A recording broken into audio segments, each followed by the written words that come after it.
Hello and welcome to Precon Decon, the video series where I deconstruct the pre-constructed decks of Magic the Gathering's history. In this video, we're going to move on with the Morningtide decks, and we're going to look at Going Rogue, which is the black and blue deck, and funnily enough, is all about rogues, which was one of the other main tribes of Morningtide. So, decklist here, we've got 20 creatures, 11 instants, 4 sorceries, 1 enchantment, 1 artifact, 23 land, mana curve off to the side there. So, yeah, like I said, it's black blue rogues, and I'm just gonna just say I really like this deck. I'm going to be very biased about it as I review it, because I built like a black blue, maybe just mono black, I can't remember, but I definitely built like a rogue deck back in the day, because I think like the rogue keyword is super good, and yeah, it was just good times. So. One of the rares in the deck is Auntie's Snitch. So 2 cards on a black for a 3/1. Can't block, and it has Prowl. So Prowl is an ability which I really like. So Prowl is So this card has a Prowl cost of 1 cast and 1 black. What does Prowl mean? So you can play the card for its Prowl cost if you have dealt combat damage to a player this turn with a Goblin or a Rogue. So it's kind of like, think of it maybe a bit like ninjutsu, I suppose. Basically, if a rogue manages to sneak through and do the damage, it qualifies for prowl, and then all your cards that have prowl. I'm going to say prowl so much it's going to feel so weird. It's going to lose all meaning. Then basically they have either cheaper costs or increased effects, and I think it's just really fun to make the blue-black tribe care about combat damage. Like traditionally those cards have a lot of creatures with what I like to call saboteur abilities, which is when they sneak past and hit a player and get an effect. So Auntie Snitch, whenever a goblin or rogue you control deals combat damage to a player, if Auntie Snitch is in your graveyard, you can return Auntie Snitch to your hand. So this is kind of like one of these classic like kind of small, quite aggressive, like black creatures, I suppose. They normally can't block. They're usually about sort of 3/1s. And they have a way of kind of coming back from your graveyard for like not not too much investment. We see it like quite a lot in other sets. Like what's say that and I can't think of one, like Bloodghast maybe, or Blood-Soaked Champion. There's one from like Khans of Tarkir that has like this kind of effect. Like it's it's a 2/1, it can't block, but if you meet some quite easy to hit condition, you get it back for free. So yeah, Auntie Snitch is pretty good. And this having Prowl means if a goblin or rogue you control gets through and does the damage, you get it back into your hand, and then you can play it for only 2 because it has Prowl. So yeah, pretty good, I think. And yeah, yeah. Moving on, so we've got 3 Frog Tosser bannerets. So 1 cast and a black for a 1/1 with haste. Always, a bit weird to see haste on a mono black creature, but I'm fine with it. Goblin creatures and rogue spells you control. Goblin spells and rogue spells you play cost 1 less. So this is I think of this like a mana dork really, for 2 mana, basically making certain spells you cast cheaper. Think of it that way. Yeah. Important to note, it doesn't make a Goblin Rogue 2 less to play. So yeah, just bear that in mind. Yeah, I think this is a fine card. It having haste might actually benefit because you can play it and then swing with it, and I don't know. It's all right. It's okay. It's okay. 2 Una's Blackguard. This is the real money though. So 1 cast and 1 black for a 1/1 with flying. Each other rogue creature you control comes into play with an additional +1/+1 counter on it. And whenever a creature you control with a +1/+1 counter on it deals combat damage to a player, that player discards a card. So this basically makes all your rogues into specters, which is pretty interesting. Just giving the extra +1/+1 counter is really good. I think you've got a few other ways maybe of putting +1/+1 counters on your creatures. This might be the only one, but just the fact it's all your rogues are coming in a bit stronger, and they're all going to have like this other ability, the discard on damage effect. Yeah, really strong, really like Una's Blackguard, and it's like so cheap as well. 2 mana it comes down, so it can start affecting the board potentially like really early. We have a single Stink Drinker Bandit, so 3 colours and a black for a 2/1, has Prowl for 1 and a black. Whenever a rogue you control attacks and isn't blocked, it gets +2/+1 turn, which is like a really big boost. So yeah, this is a card that feels really good to get this for its Prowl cost. You pay this for only 2, and then it's ready to go next turn. You got a lot of ways to make yeah, you're playing blue black. You got a lot of ways to make creatures kind of unblockable or evasive. So yeah, this is a really big effect. Really wish there'd been more than one in this deck of Stink Drinker Bandit. A single Nightshade Stinger, so 1 black for a 1/1. It has flying and it can't block. Yep, this is perfectly fine. This is a good way, good early way of triggering prowl abilities because just it's got flying, it's hard to block. So yeah, yeah. And then 2 Prickly Boggart, 1 black for a 1/1 with fear. Again, like really good evasive creature, really cheap, but good way of triggering prowl. Yeah, these are perfectly fine. Then a single Marsh Flitter, so 3 and a black for a 1/1 with fly. When it comes to play, you make 2 Goblin Rogues, and you can sacrifice a Goblin to give it base power and toughness 3 until end turn. So yeah, for 4 mana, you're making 3 powers worth of stuff. They're all rogues, so if you've got the Una's Blackguard, they're all getting +1/+1 counters. Yeah, so this is a really strong card, I think, in this deck. I say they're all rogues. They're all going to attack. Potentially, all one of them will get through trigger prowl. So yeah, it's really good. Yeah, really strong card, I think. So move on to the blue rogues now. So we have a single Dewdrop Spy. So 1 color and 2 blue for 2/2 flash and flying. So just having flash and flying, I think is pretty good at 2/2. When it comes to play, you look at the top card of a player's deck. Fine, it's okay. Kind of minor effect. It's really just a 2/2 with flash and flying. Latchkey Fairy, a bit more interesting. So 3 and a blue for a 3/1 flyer, has prowl for 2 and a blue. When it comes to play, if its prowl cost was paid, draw a card. So yeah, actually, talk about prowl actually as being another good teaching tool because it's kind of like how Bloodthirst worked for Gruul in Ravnica. That like it's a slight tangent, but when I see new players play the game, they typically cast their spells first main phase, and then they do combat, and then they end their turn because some of them might think that like attacking is the end of your turn. It isn't. There's obviously you have a whole second main phase, and Bloodthirst I think worked really well with that because it taught you that you attack, you would maybe do damage with attacking creatures, and then second main phase now you cast yourself with Bloodthirst now that you've dealt damage during combat. And Prowl, I think, is exactly the same way. It's a good teaching tool for new players because it means like you attack with your rogues, you do damage. Second main phase, now cast your stuff with Prowl because you've dealt damage with fairies or rogues or goblins, whichever creatures match its type. So yeah, in that regard, I think it's a good teaching tool as a mechanic. Anyway, so yeah, Latchkey Fairy. Playing this for 3 and getting a 3/1 flying that draws you a card is really good, honestly. And yeah, and then obviously it's a 3/1 fly, which is fairly menacing in the air. We have a single Paper Fin Rascal. This is a little boring. So 2 colors and a blue for a 2/2. When it comes in play, clash from the opponent. If you win, it just gets a +1/+1 counter. So it's either a 2/2 or a 3/3. And that's all it is. It just has the potential to be a 3/3. Which I suppose if if you do hit it at being a 3/3, yeah, okay, then it's only 3 mana. That's fine. That's that's okay for blue to be a 3/3 for 3 mana. But it's just kind of boring. So yeah, although it does get a +1/+1 counter potentially, which then synergizes with I say Una's Blackguard, I guess. 2 Pestamite. So let's talk about Pestamite. So 2 colors and a blue for 2/1 with flash and flying. When it comes to play, you can tap or untap target permanent. Absolutely notorious card because this combos with about a million things. Anything that makes token copies of things. Kiki Jiki, mostly from Kamigawa. This is an infinite combo with Kiki Jiki. Yeah, looks so innocent, but yeah, causes so much havoc, which is appropriate, I suppose, for like a little fairy trickster, I suppose. But yeah, I mean, it's, just in general, even discounting, infinite combo shenanigans, I think it's like a pretty decent card, honestly. Just to play this kind of pre-combat to tap down an opponent's like attacker or blocker before they swing or commit to a block, I think is really good. So yeah, Pestamite's pretty good. 2 Ghostly Changelings, 2 colors and a black for a 2/2 with Changeling, so it cancels every creature type, and just has like a shade ability, 1 color and a black to get +1/+1 to end turn. It's fine. Kind of feels like it's here just to fill space, honestly. Same with Moth Dust Changeling, 1 blue for a 1/1 with Changeling, tap and untap creature control, and it gets flying till end of turn. Yeah, I say it's just sort of here to fill space. I think I really wish these had been you know, something else really. I kind of wish the Ghostly Changeling.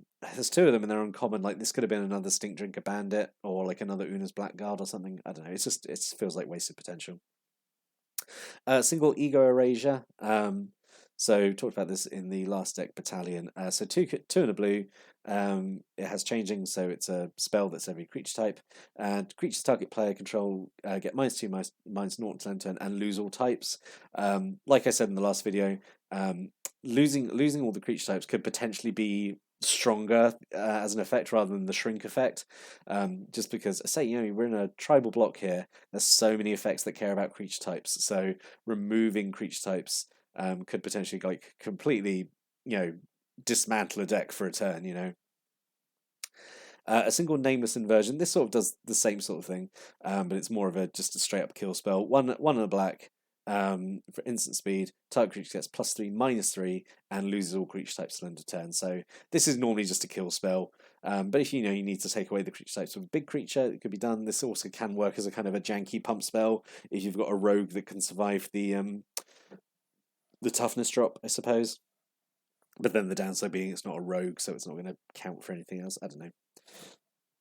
A single Hoarder's Greed. So 3 and a black. You lose 2 life and draw 2 cards. Then you clash with an opponent. If you win the clash, you repeat the process. This is all right. I think I've got some complicated thoughts about Hoarder's Greed. It showed up in I think Boggart's Feast before, and I kind of had a little diatribe about it. Basically, it's not my kind of card, but I appreciate this. This could be good for reasons that I don't fully appreciate. Maybe it's it's fine. I think we'll just say it's fine and move on. At the very least, it's getting you 2 cards. Though at 4 mana, I don't know if that's great. 2 Morsels Theft. This is one of my favorite rogue cards because this is a card that really benefits from its prowl cost. So it's normally 4 mana and a sorcery, and so target player loses 3 life and you gain 3 life. So for 4 mana at sorcery speed, that would be pretty bad. But if you prowl it for only 2 mana, you get that and you draw a card. So for 2 mana, having a 3-point life swing and drawing a card is really, really good.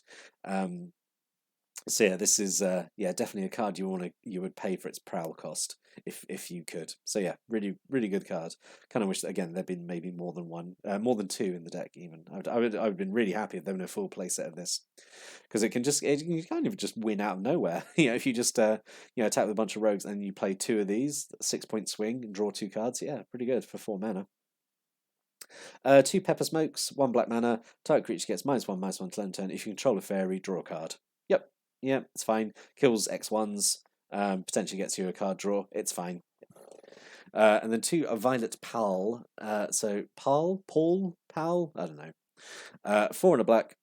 Tribal instant. It's a fairy. Fairy instant. Destroy target non-black creature, and you create a 1/1 fairy rogue with flying. This is okay, I suppose. It being color locked is kind of a little annoying, but it's essentially dark banishing. That it does allow regeneration, so it's not dark banishing exactly. It's sort of dark banishing that also makes a evasive creature token with types that matter in the deck. It's okay, I suppose. 2 Familiar's Ruse, so 2 blue for an instant. As an additional cost to play it, return a creature you control to owner's hand, counter target spell. So it's just counter spell, but worse, isn't it? Which is fine because like counter spell doesn't exist. So you kind of set yourself back. I don't think you have really. I can't remember you have any really enters the battlefield abilities to benefit from this. I mean, I suppose it's still a hard counter for 2 blue. And like it's a minimal cost, like your creatures are pretty cheap in the deck, so I suppose it's not that big a deal. 2 Thieves' Fortune, 2 and a blue with Prowl for only 1 blue. Look at the top 4 cards of your library, put 1 of them into your hand, and the rest of them bottom your library in order. This is pretty good. It's look at the top 4 and draw 1. You can get this again for like prowling for only 1 blue. That's really good. Like looking at the top 4 and then picking 1. It's really strong, I think. Whirlpool Whelm, this is just a bounce spell.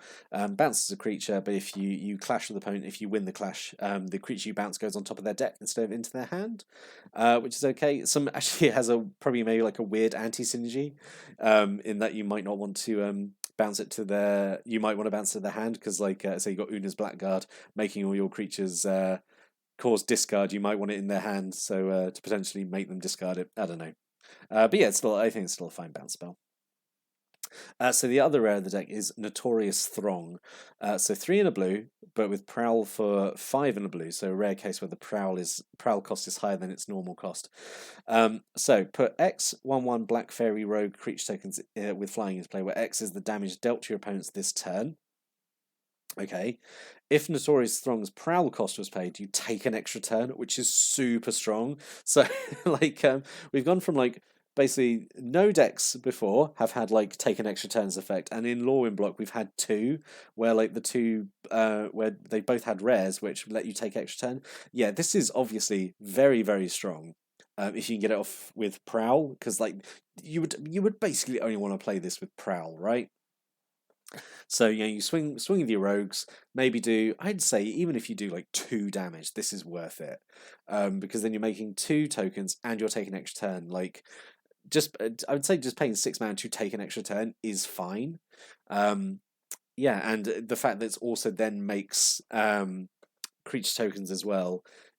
Say in the types that are relevant to the deck is really good. So this is like a really strong rare, I think, to have in the deck. Really, it's a nice big flashy spell, which is obviously in these pre-constructed decks, the rares are usually creatures, and it's always nice when the rare is like a big flashy spell as well, like a big flashy game-ending spell. And this would, I think, end a game most of the time, because it's so swingy. Anyway, moving on. We have a single protective bubble, so 3 in a blue, goes on a creature.